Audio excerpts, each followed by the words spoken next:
কাহিনী শুরুতে আমরা একটি ছোট বাচ্চাকে দেখি যে চার দেয়ালের মাঝে বন্দি ছিল। তার কাছে ওখান থেকে বের হওয়ার কোনো উপায় ছিল না। আর হঠাৎ চারপাশ থেকে সিমেন্ট পড়তে লাগলো। ওই ছোট মেয়েটি বাঁচতে পারবে কি পারবে না এটি জানার আগেই স্ক্রিন কালো হয়ে গেল। এই ঘটনার 15 বছর পর আমরা স্যাম নামের এক মেয়েকে দেখি যে রিসেন্টলি তার কলেজের পড়াশোনা শেষ করেছে। তার বাবা অনেক বড় বিল্ডিং কনস্ট্রাকশনের মালিক ছিল, যাদের কাজ ছিল বড় বড় বিল্ডিং ভাঙা।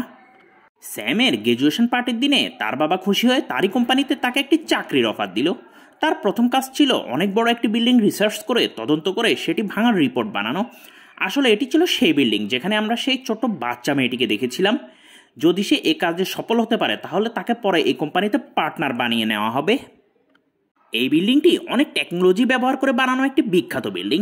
এই বিল্ডিংয়ের আশেপাশে অনেক দূর পর্যন্ত আর কোনো বিল্ডিং ছিল না, যেটি জোসেফ নামের এক বিখ্যাত আর্কিটেক্ট বানিয়েছিল। যখন স্যাম বিল্ডিংয়ে গেল তখন সেখানকার কেয়ারটেকার মেরি তাকে স্বাগত জানালো।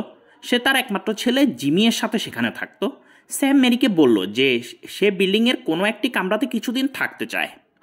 জিমি তার ব্যাগ নিয়ে তাকে কামরা পর্যন্ত নিয়ে গেল এবং তাকে বিল্ডিংয়ের রুলসগুলো বলতে লাগলো। সে বলল কারোরই অষ্টম তলায় যাওয়ার পারমিশন নেই, কেননা সেটি সে আর্কিটেক্ট জোসেফের ছিল এবং ছাদেও অনেক বিপদ ছিল। প্রতিমধ্যে স্যাম জুলি নামের এক মেয়ের কামরা দেখল।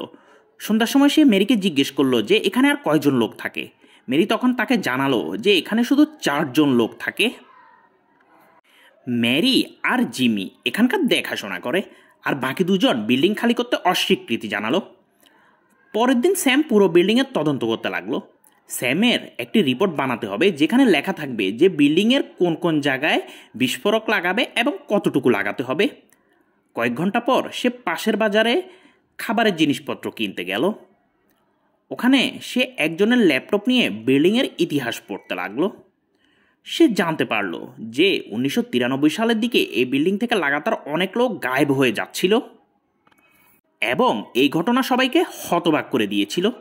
16 জন লোক, যার মধ্যে পুরুষ, মহিলা এবং ছোট ছোট বাচ্চাও ছিল, তাদেরকে বিভিন্ন কামরাতে বন্ধ করে সেখানে তাদের উপর সিমেন্ট ঢেলে দেওয়া হতো এবং এইসব লোক সেখানে জিন্দা দাফন হয়ে গেল। এই 16 জনের মধ্যে একজন সে আর্কিটেক্ট জোসেফও ছিল। এসব কিছু দায় একজন শ্রমিকের উপরে চাপানো হলো, কিন্তু পরে সে নির্দোষ প্রমাণিত হয়ে গেল এবং আজ পর্যন্ত ওই খুনির ব্যাপারে কেউই কিছুই জানতে পারল না। এরপর স্যাম আবার বিল্ডিংয়ে এসে যে যে জায়গায় বিস্ফোরক লাগানো হবে সেখানে লাল রঙের নিশানা লাগিয়ে দিল। ঠিক তখনই একজন লোক একটি কুঠার নিয়ে দৌড়াতে দৌড়াতে তার পিছনে এলো। আসলে এ লোক ছিল বাকি যে 2 জন লোক ছিল তাদের মধ্যে একজন, যে বিল্ডিং খালি করার ব্যাপারে অস্বীকৃতি জানিয়েছিল। এই বিল্ডিং ভাঙার কথা শুনে সে একদমই খুশি ছিল না। রাতে জিমি লুকিয়ে স্যামকে 8ম তলায় নিয়ে গেল। জিমি স্যামকে ওই বিল্ডিংয়ের আর্কিটেক্ট জোসেফের ব্যাপারে জানালো যে কিভাবে খুনি তাকে জীবন্ত দেওয়ালে দাফন করে দিয়েছিল। তারপর 2 জন একটি কামরাতে গিয়ে পৌঁছালো এবং জিমি তাকে সেই দেওয়াল দেখালো যেখানে জোসেফের লাশ পাওয়া গিয়েছিল। যখন তার লাশ পাওয়া গিয়েছিল তখন সিমেন্টের ভিতরে তার চেহারা শনাক্ত করা অনেক কঠিন হয়ে পড়েছিল। তার মা মেরি জোসেফের লাশ শনাক্ত করেছিল। জিমি এটিও বলল যে এই 16 জন লোকের মাঝে জুলি নামের এক ছোট বাচ্চাও ছিল, যাকে আমরা কাহিনীর একদম শুরুতে দেখেছিলাম। যে কামরাতে স্যাম থাকছিল ওটি ছিল আসলে জুলির কামরা। ওই 16 জন লোকের মাঝে জিমির বাবাও ছিল। হঠাৎ করে কারেন্ট চলে গেল এবং তাড়াহুড়ায় স্যাম পায়ে ব্যথা পেল। পরে জিমি তার পায়ে ওষুধ লাগাতে লাগলো এবং তার কাছাকাছি আসার চেষ্টা করলো, কিন্তু স্যাম তাকে পরিষ্কার জানিয়ে দিল যে সে যেন এরকম কোনো কিছুই আশা না করে। সন্ধ্যার সময় সে যখন আয়না দেখছিল তখন সেটি হঠাৎ জোরে জোরে এদিক ওদিক দুলছিল। সে আয়নাটি সরালো এবং দেখতে পেল যে আয়নার পিছন থেকে রক্ত গড়িয়ে পড়ছে। যখনই সে ওই রক্তের কাছে গেল তখন হঠাৎ করে দেওয়ালের ভেতর থেকে কেউ তাকে জোর করে ভিতরের দিকে টানতে লাগলো। যখন তার চোখ খুলল তখন সে নিজেকে আগের মতো একটি ছোট কামরাতে আবিষ্কার করলো এবং কিছুক্ষণ পর চারদিক থেকে সিমেন্ট এসে তার উপরে পড়তে লাগলো। সে ভয়ে জোরে জোরে চিৎকার করতে লাগলো সাহায্যের জন্য, কিন্তু হঠাৎ করেই তার ঘুম ভেঙে গেল। সে বুঝতে পারলো এটি আসলে একটি দুঃস্বপ্ন ছিল। এখন তার আর ঘুম আসছিল না, এই জন্য সে বিল্ডিংয়ে এদিক ওদিক হাঁটাচলা করতে শুরু করলো। হঠাৎ তার সামনে কিছু একটা এসে গেল, যা দেখে সে অনেক ভয় পেয়ে গেল। কিন্তু এটি আর কিছুই নয়, এটি ছিল আসলে তার বয়ফ্রেন্ড পিটার। স্যাম তাকে তার সাথে বিল্ডিং দেখাতে নিয়ে গেল। দুজনে ঘুরতে ঘুরতে 8ম তলায় এসে পৌঁছলো। সেখানে ঘুরতে ঘুরতে স্যাম আর পিটার দুজনে একটি গোপন রাস্তার সন্ধান পেল। স্যাম ওই রাস্তা দিয়ে নিচে নামলো এবং একটি গোপন কামরাতে এসে পৌঁছলো। এই কামরা থেকে বিল্ডিংয়ের যে কোনো কামরাতে নজর রাখা সম্ভব ছিল। স্যামের মনে হতে লাগলো জিমি এখান থেকে তাকে গোসল করার সময় হয়তো দেখে। জিমি তো অনেক চালাক একজন ছেলে। স্যাম এ ব্যাপারে মেরির সাথে কথা বলল এবং জিমি লজ্জা পেয়ে বাইরে চলে গেল। রাতে পিটার স্যামকে বলল যে তাদের এখান থেকে চলে যাওয়া উচিত। সে দুঃস্বপ্ন দেখার পর থেকে ভয়ে ভয়ে আছে। স্যামও রাজি হয়ে গেল যাওয়ার জন্য। এরপর দুজনের মাঝে কিছু রোমান্টিক সময় দেখে জিমির অনেক রাগ উঠল। পরের দিন স্যাম তার জিনিসপত্র গোছাচ্ছিল। বিল্ডিংয়ে বিস্ফোরক লাগানোর ব্যাপারে সে রিপোর্ট তৈরি করে ফেলেছে। যাওয়ার আগে জিমি যে তার উপর নজর রাখছিল সে ব্যাপারে ক্ষমা চাইতে আসলো। তারপর সে স্যামকে একটি উপহার দিল। এটি ছিল আসলে বিখ্যাত আর্কিটেক্ট জোসেফের ডায়েরি, যেটি পড়ার পর স্যামের মনে হলো যে বিল্ডিংয়ের একদম মাঝ বরাবর একটি খোলা জায়গা থাকার কথা। জিমি এই জায়গা খোঁজার জন্য ছাদে গেল, কিন্তু সে আর ফিরে এলো না। স্যাম আর পিটার তাকে খোঁজার জন্য তার পিছে পিছে গেল। বিল্ডিংয়ের ঠিক মাঝ বরাবর তারা একটি সুড়ঙ্গ দেখতে পেল, যেখান দিয়ে জিমির আওয়াজ আসছিল এবং সে সাহায্যের জন্য চিৎকার করছিল। স্যাম এক দড়ির সাহায্যে সুড়ঙ্গের ভিতরে নিচে নামলো। সব কিছু ঠিকঠাকই আগাচ্ছিল, কিন্তু হঠাৎ করে কেউ একজন বিষাক্ত সুই পিটারের মাথা বরাবর মারল। বেচারা পিটার স্যামের চোখের সামনেই মারা গেল। এরপর সুড়ঙ্গের ভিতরে স্যামের চোখ খুলল, কিন্তু সে সুড়ঙ্গের ভিতরে একলা ছিল না, বরং তার সাথে এক রহস্যময় লোকও ছিল। এই লোক আসলে আর কেউই নয়, এ লোক ছিল আসলে সেই বিল্ডিংয়ের আর্কিটেক্ট জোসেফ, যাকে এখনো পর্যন্ত সবাই মৃত ভেবেছিল। আসলে সে তখন থেকে এই সুড়ঙ্গের ভিতরে আটকে আছে। জোসেফের হাতে একটি রেডিও ছিল এবং সেই রেডিও থেকে জিমি যে সাহায্যের জন্য চিৎকার করছিল সেই আওয়াজ আসছিল। এটি পরিষ্কার যে এই সাউন্ড জিমি রেকর্ড করেছিল, যাকে স্যামকে সে এখানে আটকে ফেলতে পারে। এরপর সে স্যামের জন্য একটি চিঠি নিচে ফেলল, যেখানে লেখা ছিল যে স্যামকে এখানে ততদিন পর্যন্ত আটকে রাখবে যতদিন পর্যন্ত না সে জিমিকে ভালোবাসে। তারপর জিমি স্যামের সেই রিপোর্ট তার বাবাকে পাঠিয়ে দিল এবং তার গাড়ি একটি পুকুরে ডুবিয়ে দিল। তারপর সে কাহিনী বানালো যে স্যাম তার বয়ফ্রেন্ড পিটারের সাথে কোথাও ঘুরতে চলে গিয়েছে। এদিকে জোসেফ সুড়ঙ্গের ভিতরে এক ভয়ানক কাহিনী বলল।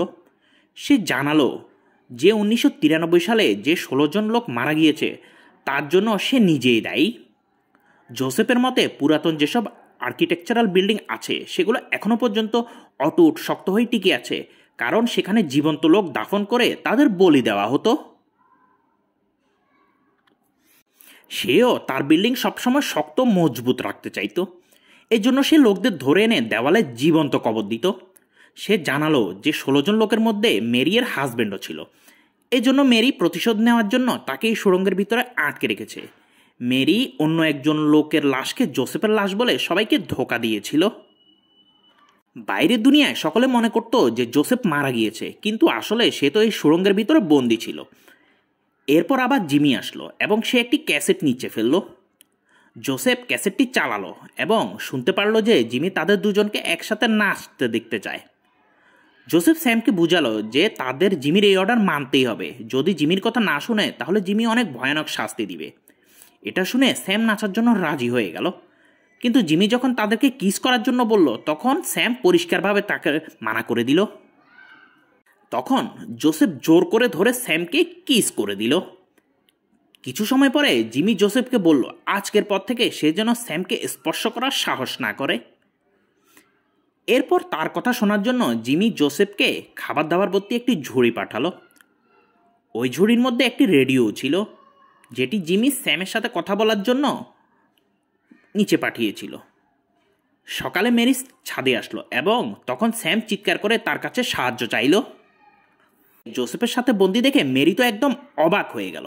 মেরি রাগে জিমিকে বলল এই জায়গা শুধু জোসেফের জন্য ছিল, কিন্তু এখন স্যামকেও এই জায়গায় বন্দি থাকতে হবে, কেননা সে যদি বাইরে আসে তাহলে সে বাইরে গিয়ে পুলিশকে জোসেফের ব্যাপারে সব কথা বলে দিবে। আর পুলিশ যদি মেরিকে জেলখানায় আটক করে তাহলে জিমি একদম একা হয়ে পড়বে। এরপর একদিন দুপুরে স্যামের বাবা বিল্ডিং ভাঙার জন্য ওয়ার্কারদের নিয়ে সেই বিল্ডিংয়ে আসলো, কেননা সে স্যামের রিপোর্ট পেয়ে গিয়েছিল এবং তারা বিল্ডিংয়ে জায়গায় জায়গায় বিস্ফোরক লাগানো শুরু করলো। আর ওদিকে তখনও স্যাম জোসেফের সাথে বিল্ডিংয়ে আটক ছিল। স্যাম জিমিকে বিভিন্নভাবে ফুসলিয়ে ওখান থেকে বের হওয়ার চেষ্টা করছিল, কিন্তু কোনোই লাভ হলো না। এরপর জোসেফ একটি কবর খুঁড়ল, যেটি সিমেন্টের পাইপের সাথে যুক্ত ছিল। জোসেফের মনে হতো যে কেউ বিল্ডিং কখনোই ভাঙতে পারবে না যদি আরেকজন মানুষকে জীবন্ত বলি দেওয়া হয়, এবং সে নিজে নিজের জীবন উৎসর্গ করার সিদ্ধান্ত নিল।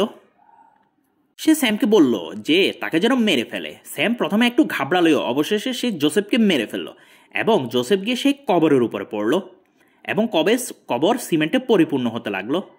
আর ওদিকে বিল্ডিংয়ের বাইরে মেরি আর জিমি দাঁড়িয়েছিল। কিছুক্ষণ পরেই বিস্ফোরণ হতে যাবে। ঠিক তখনই জিমির মন গলতে লাগলো। হঠাৎ করে সে স্যামের নাম ধরে চিৎকার করতে করতে বিল্ডিংয়ের দিকে দৌড়াতে লাগলো। নিজের মেয়ের নাম শুনে স্যামের বাবা বিস্ফোরণ করতে মানা করে দিল। ছাদে জিমি স্যামকে খুঁজতে গেল এবং তার বাবা সব সত্যি অবশেষে জানতে পারল।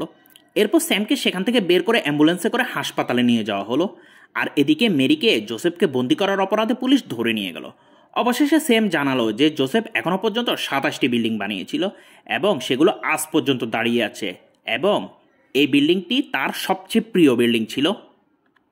এটি বাঁচানোর জন্য সে তার নিজের জীবন পর্যন্ত দিয়ে দিয়েছিল। তার এই জীবন উৎসর্গ করার কারণে সিদ্ধান্ত নেওয়া হলো যে এই বিল্ডিংটি আর ভাঙা হবে না এবং তার স্মরণে এই বিল্ডিংটি আজও দাঁড়িয়ে আছে। এবং এখানেই এই মুভির কাহিনী শেষ হয়।